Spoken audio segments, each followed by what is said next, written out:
Have you ever looked under your bed and felt like something was staring back? Not a toy, not a shadow. Something alive.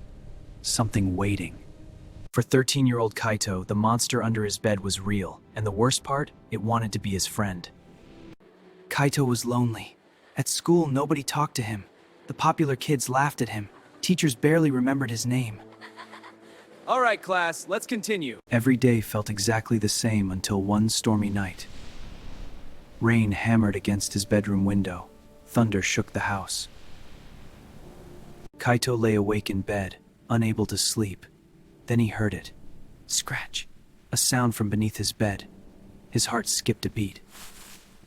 He slowly sat up.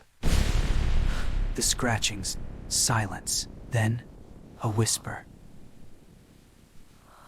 Kaito froze. His blood turned cold. The voice was coming from beneath his bed. Kaito slowly reached for a flashlight with trembling hands. Slowly, carefully, he pointed the flashlight beneath the bed. Two glowing eyes stared back at him. Hello, please don't be scared. The creature crawled out. It was unlike anything Kaito had ever seen. Its body was covered in soft black fur.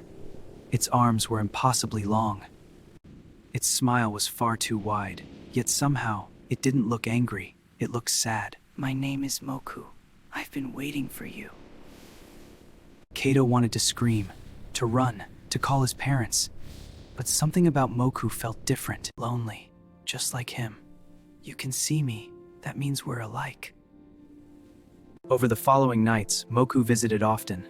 The strange creature told wonderful stories, made silly jokes, and quietly listened whenever Kaito talked about school. For the first time in years, Kaito felt like he had a friend.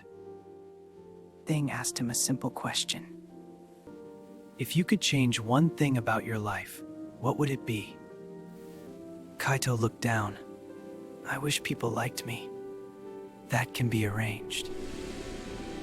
The next morning was different. At school, students greeted him. People laughed at his jokes. Even the most popular kids invited him to sit with them.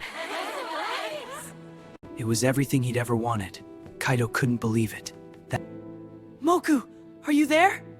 The creature emerged from beneath the bed. You did this! Kaito smiled. For the first time in years, he felt truly happy. Just a small gift for my friend. A few days later, something strange happened. One of Kaito's classmates disappeared. Nobody knew where he had gone.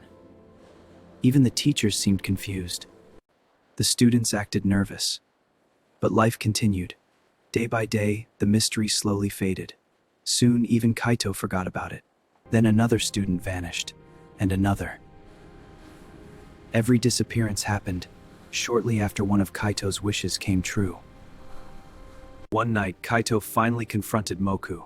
The creature was unusually quiet. Its body seemed larger than before, much larger. The room suddenly felt too small. You've changed so much. Talk to me. You wished for friends. You wished for popularity. You wished for happiness. Kaito stepped back. The monster's glowing eyes grew brighter. I granted your wishes, but wishes require food. Moku slowly pointed toward the darkness beneath the bed. For the first time, Kaito noticed dozens of glowing eyes staring back. Food? Moku's voice became deeper, older. For centuries, my kind has lived beneath beds. We feed on loneliness. We grow stronger with every wish. The floor trembled. The darkness beneath the bed began to spread. It flowed across the room like living shadow. Then Kaito saw them. Faces. Hundreds of faces.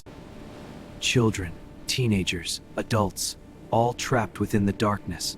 People who had made wishes long ago. People who had never escaped. You promised to be my friend!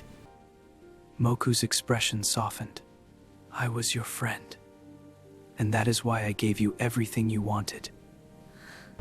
The creature took another slow step forward. Its head nearly touched the ceiling now. But now, it is your turn to give something back. The darkness rushed toward Kaito. An icy force surrounded him. The room seemed to pull him into the endless shadow. He screamed, searching through something.